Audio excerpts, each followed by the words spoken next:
Hi, welcome to Build Theory. I'm Aurian Archive, and we'll try to keep it a little less on the theoretical side for this segment, and try to keep our tangents to a minimum. I went over the place on the earlier stream, so I probably won't be sharing it directly with the City of Heroes audience. All right, I was previously in the middle of hunting the ice demons. And to hunt them, I was circling this island, Potter's Field, and Sharkhead Island. Circling and circling and circling and circling. Here we go. Here's a Hellfrost. Okay. As I uh, said in the earlier stream, the point of hunting all of these Hellfrost is to unlock an accolade badge that's available on the villain side.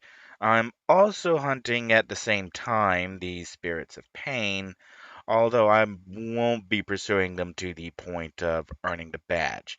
Uh, they go with, I think, Eye of Magus, one of the click accolade badges that's earned hero side.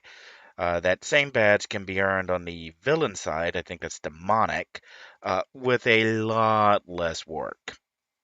Well, a lot less painful grinding of countless enemies. And this comes back to something I was talking about earlier, and so I'll repeat it rather than subjecting everyone to a 2 hour follow the logic. All of this actually has a point. It'll make sense, hopefully, by the time I finish. I'm not sure I got there, but hopefully I did. Some of the accolade badges are much easier to get villain side, and some are much easier to get hero side. One of those is Task Force Commander slash Invader. Oh, there we go, Coldhearted. That may have been, yep, I have defeated 100 of the cold-blooded demons, so can move on.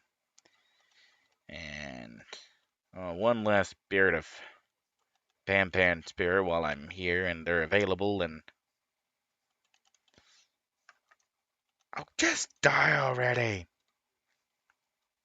Anyways, uh, for example, one of the badges that is considered hard to get, uh, easy to get, but hard to get, is Task Force Commander. You must run all of the Freedom Phalanx task forces, all the original task forces from the launch of City of Heroes. All villains had to do to get the same accolade bonus, a certain amount of base HP, base hit points, is to simply visit uh, location badges in bank in the rob the bank, the mayhem missions. Now, at first glance, this kind of sounds like, wow, the villains got it easy. All they gotta do is just go get 8 exploration badges. Well, until you actually started doing the math and figuring out that in order to get all 8 of the villain side safeguard exploration badges, you had to be on point to. You basically were going to do nothing but the radios and a safeguard. And chances are, depending on who your contact was or what zone you were in and what level you had reached, if you had done anything else, you'd quickly outlevel a safeguard, and there was no pre existing way to go back to a previous safeguard. I think I said it in the right order. The practical result is that if you were a villain, tracking down all 8 safeguard badges meant having to hang out in lower level zones and wait until a new player comes along and is running that safeguard that you need. Now, if you want a popular server, I mean someone with a big population, say Freedom server or Virtue server, it may be pretty easy to find somebody either actually running a uh, safeguard mission. I'm sorry, not safeguard. Safeguard to hero side. Someone who is running a mayhem mission, Or you could find find it in broadcast, or you might find it in coalition chat or on the forums. They would organize specific times when they would go and run a series of mayhem missions. I just completely skipped a badge back here. I'm sorry. And but on a smaller server, on the secret server, and if you are picking up City of Heroes now on Homecoming or uh, a spin-off server or a competitive server, you might not have the player base to just go run a safeguard. I'm sorry. Well, actually, it applies to both safeguards and mayhems. You just might not. There might not be anybody online when you have time to play, and if there's low chance of anyone being online, there's an even lower chance that anyone's going to be in the correct level range and running that specific mission that you need for that specific badge. And that actually can turn into a huge, massive hurdle. Now, the both between Cryptic and Paragon Studios, a lot of work was done on the Super Sidekicking system to make it so that content is content. You just join up, you're now at the team leaders level, and you just play with whoever, whenever, wherever, unless there is some overriding factor, like a zone lockout for for the Hive and Hamadon's, which is Hamadon's hero side place, or the Abyss, which is the villain side Hamadon spawning zone. So aside from those lockouts where you'd be facing overwhelmingly hard enemies, you could pretty much go anywhere, do anything. So towards the end of City of Heroes, technically finding a team mm, really depended on server population, whether or not you could actually go do it. Some players would actually hold uh, a holder character out who would start the mission, then just log off so they didn't get mission completion and just let everyone else finish the mission out for the credit. All right. So coming back to the secret server, there just wasn't the player base to support any kind of uh, scheduling or whatever. So there are a couple of workarounds. Now, there are contacts. The house that I looped around back in Port Oaks has a Lord Schweitzer. Schweitzer, yeah, I'm pretty sure it's Lord Schweitzer. Who, once you have gotten a certain badge on the uh, hero, once you've gotten a certain badge on the villain side, will then offer you the safeguard. The wow, keep it straight. It's obvious I did not play a whole lot of COV and played much more on the heroic side. And I'm getting attacked because I don't have stealth turned on, and these things could actually hurt me. So let's pop our anti-mez on and try to get a little bit of stealth and double check my location on. Should have been on top of that, but I'm not even close. Wow. Well, if anyone asks, yes, all the trees do in fact look the same. There we go. Well, that's embarrassing. Anyways,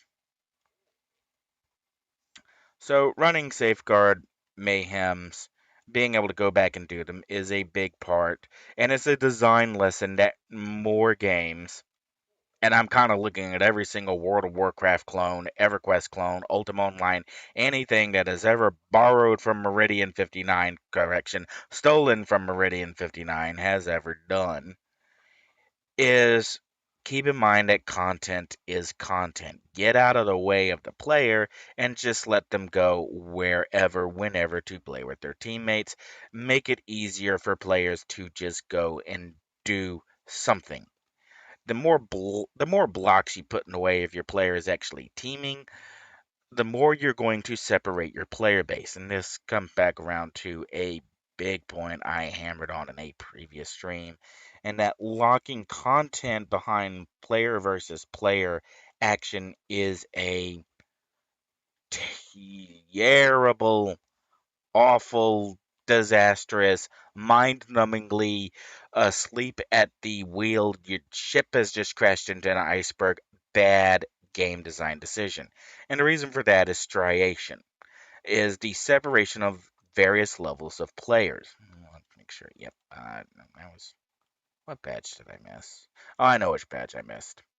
I missed one in the longbow for it. When you have a striation between your players, what that means is that you have a bunch of high level players who have no reason to go back and experience lower level content. And when new players join a game, they find that all of the lower level areas or the lower level skill banks or the lower level whatever are pretty much dearth of competition. There's nobody there except either those who are also just starting or those who just genuinely suck at the game. And that presents a huge barrier. And I'm going to pick on Destiny for a moment here because that's a big problem with Destiny. And that there are certain rewards that are hidden behind the Destiny player versus player system. But unless you are able to practice and hone skills at the player versus player system, chances are you cannot just jump into a match and be able to compete against players who have been playing the game for literal years. Another good example is Overwatch, which just did a crossplay test where, for the most part, the keyboard and mouse players raffle stomped the controller players. Now, there was a small catch to this, and that one of the top ranked console players, their team were able to hold off the PC players, the keyboard and mouse controllers, in order to win a match. Now they did so at a control point where, if you've ever played Overwatch, it's not actually a skill-based game. Let me repeat that. Overwatch is not a skill-based game. I'm going to say that one more time because I don't think people understand this. Overwatch is not a skill-based game. In fact, most single weapon, totally focused usage avatar games are not based in skill. Their relationship to skill is about the same relationship that a frog has to a cat. If you're having trouble figuring that one out, this may not be the stream for you. Just saying. The overarching point here is that, and this is a classical problem, and I'm going to go back to arguably the game that started it all for as far as class-based combat went, and that was Team Fortress 2. There was another game around the same time as Team Fortress 2 that implemented a class-based multiplayer aspect, and that was Aliens vs. Predator 2 by Monolith. Now, Monolith, in their game, they did something very interesting. They let the players control aspects of the scoring system. Basically, what that means is that players could assign different scoring values to different actions. So, in AVP2 by Monolith Soft, if you were playing a facehugger, you had a natural advantage over some types of other players. Now, if you were defeated as a facehugger, your defeat would be worth more points to the other player. But if you're just constantly face sucking every single human who can't stop you, who they don't have a smart gun, all they got is maybe a grenade launcher and assault rifle, if all you're doing is just sucking their face every respawn that you have, then you can set the parameters of the game to give less points for your defeat of the player that you just sucked face on. And what this meant in practice is because you could adjust the values that each defeat or each aspect of gameplay was worth, you could actually turn an inherently imbalanced game into one where all the players had to do was just defeat the alien facehugger once or twice. Whereas the alien facehugger may be looking at a slogfest of having to take out 16 heavily armed Marines, one of which may stand a pretty good chance of landing a kill shot.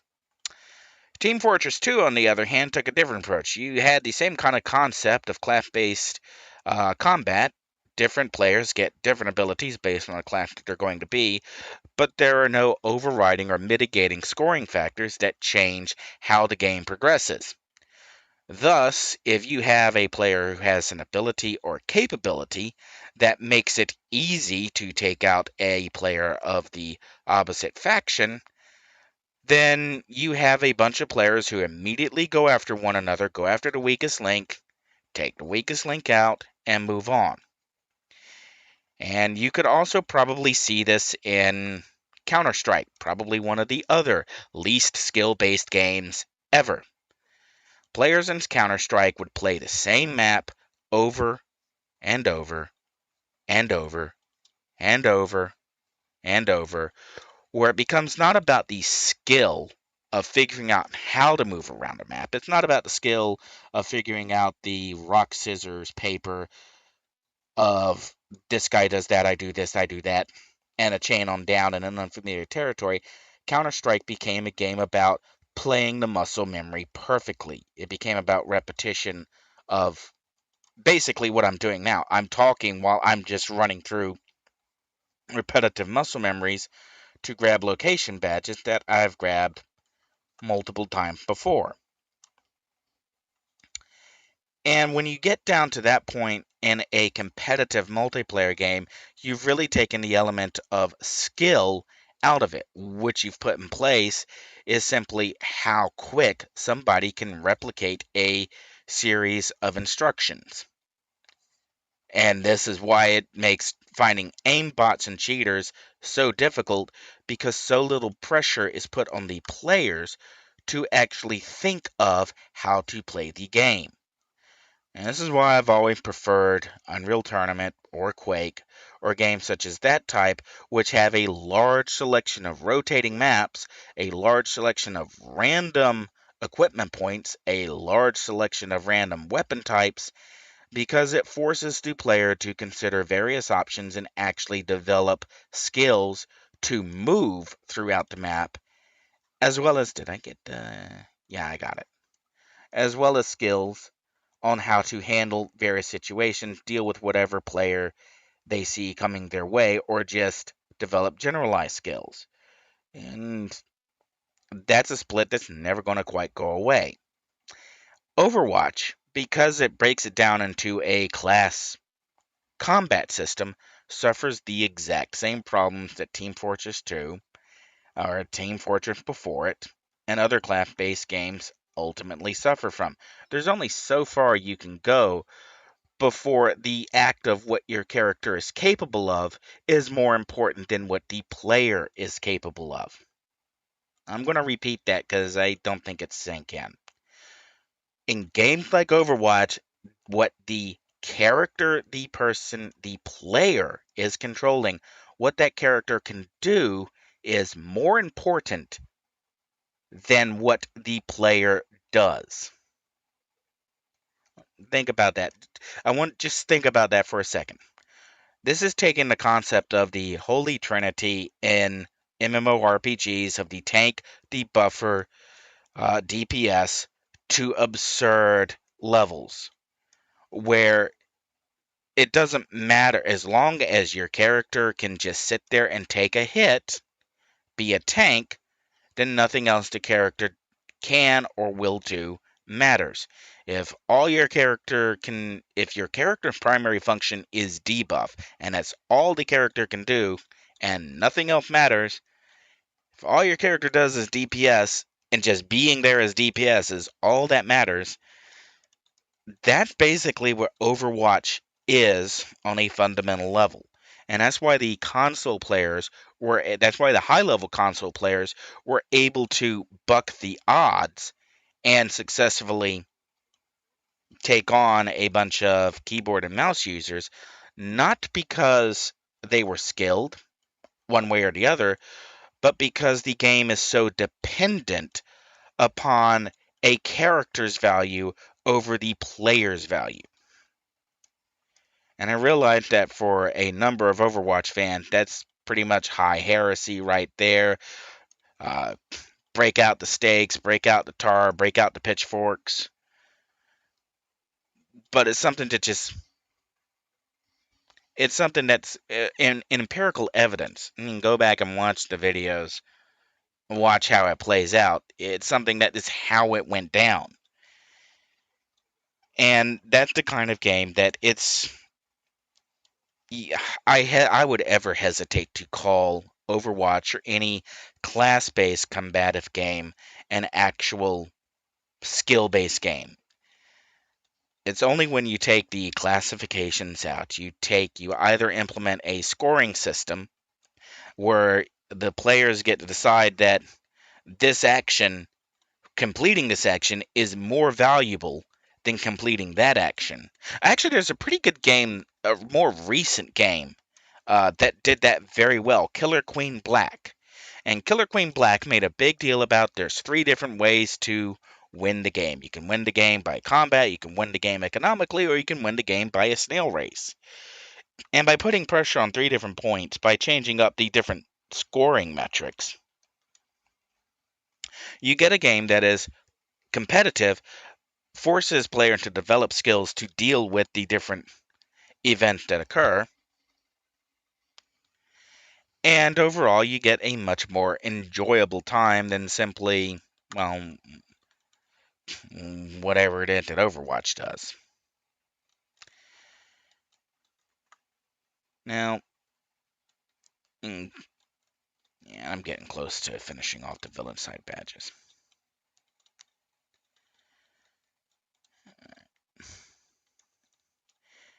And okay, I was going somewhere with that, and I'm hearing a noise in my background, and I'm trying to decide if it's my cat trying to get my attention with another dead frog, or if that's my cat just snoring.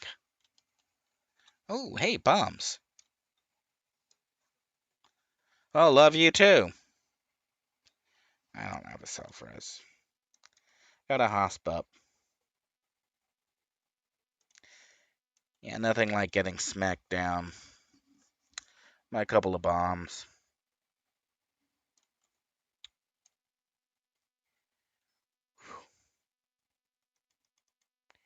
I go all over the place. Uh, quick question. Do I actually think that there are any competitive skill-based games actually in operation right now? I can't believe I'm going to say this with a straight face.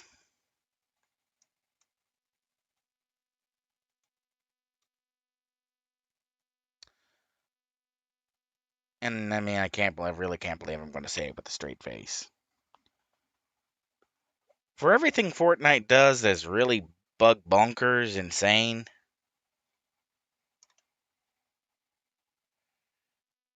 I think they're actually, because of the whole building construction aspect that the game has, there is something to the you do need some skill to play Fortnite.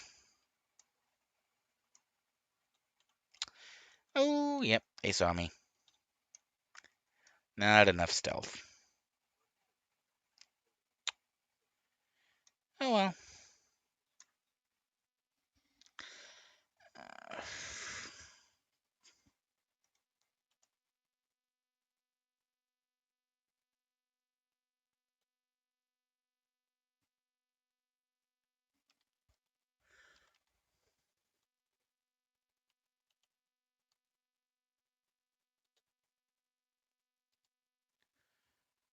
Well, clear.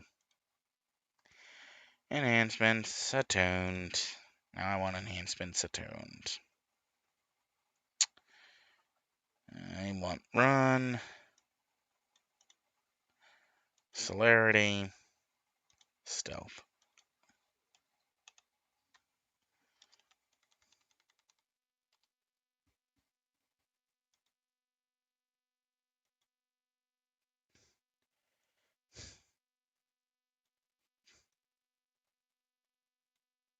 That was interesting that I could put that into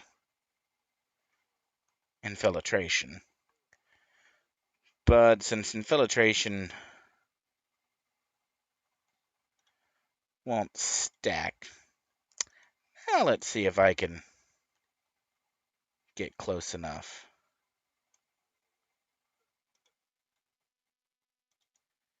Well, I got the plaque, but I was still seen.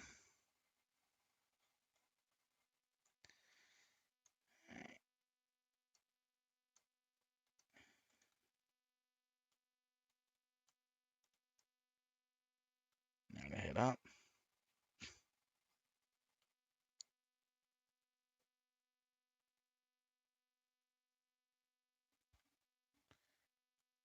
Alright, either there's a motorcycle race outside or my cat is snoring.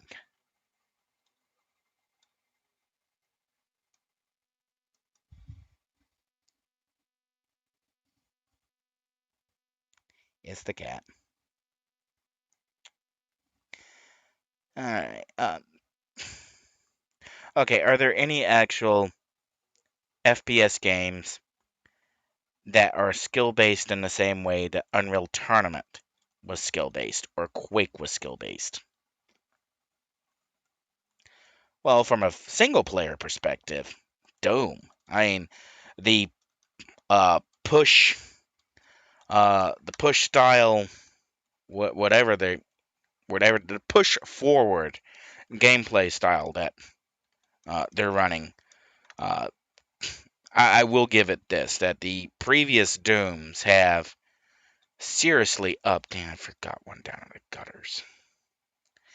The more recent Doom games have definitely brought back the idea of a boom shooter that takes some planning, some development of actual skills to deal with ever changing circumstances. I mean, once you've wrapped your head around the push forward combat system,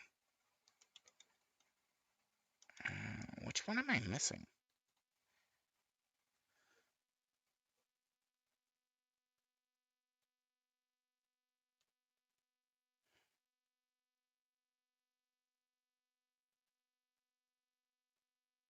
I got this one.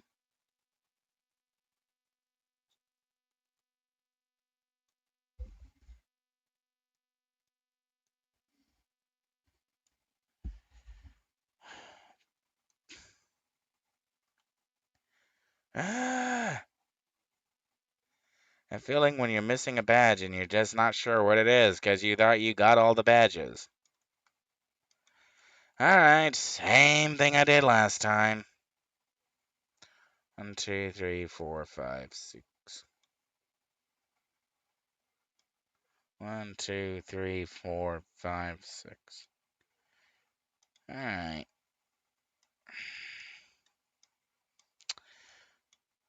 Overlord, Sewer Driller, Gutter Snipe, Masters, Passing Fab, Image Crasher, Line Holder, Gutter Bait. Why does it seem like I'm missing Overlord? No, there's Overlord, Gutter Snipe, Gutter Bait, Passing Fab, Image Crasher, Sewer Driller.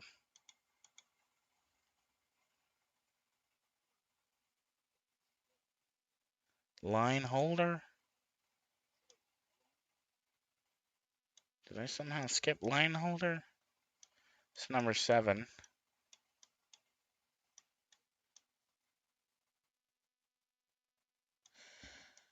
I don't even know. I thought I whipped right through there.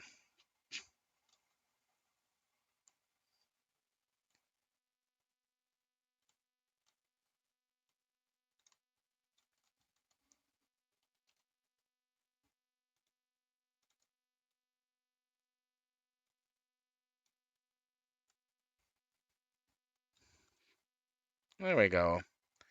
Here's the zone badge.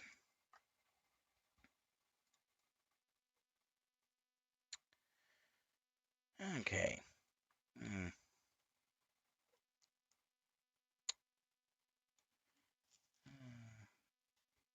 Somebody needs some help in fault line, so gonna go help with that.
Alright, we're back.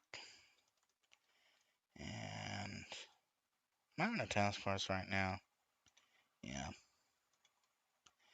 And we're heading for, where am I? I'm in Talos. So we'll do Skyway City South.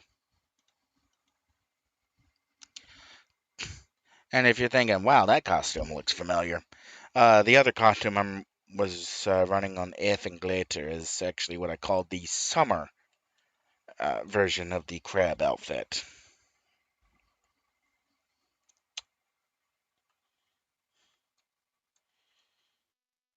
And I may actually just start a new stream after this one. Okay.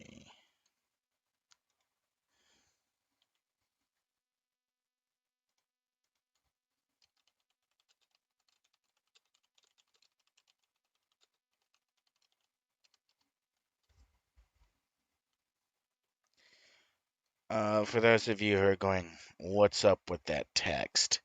For one of the celebration videos, one of the one, there's no good way to say this except just now there's a bunch of people. Um, the this guy they were fighting here, one of the one of the developers removed the pants completely and then made a twerking animation. Uh, uh, there are some points when I'm just absolutely lost for words, but for somebody to actually ask for it, hey, I need a twerking jack in the irons for a Halloween celebration is the kind of thing that should be answered with, are you nuts? It should not be answered with, why, sure, I can do that.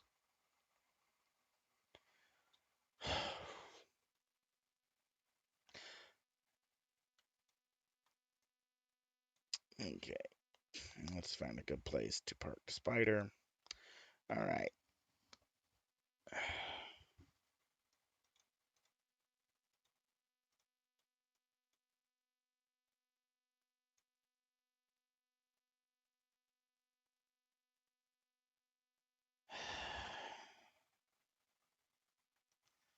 Yeah, I'm gonna go.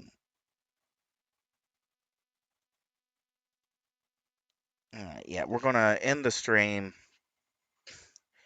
and then we're gonna set back up inside a farm, and then we'll try and focus on the build without spearing off into tangent after tangent after tangent on the state of modern gaming or the lack of a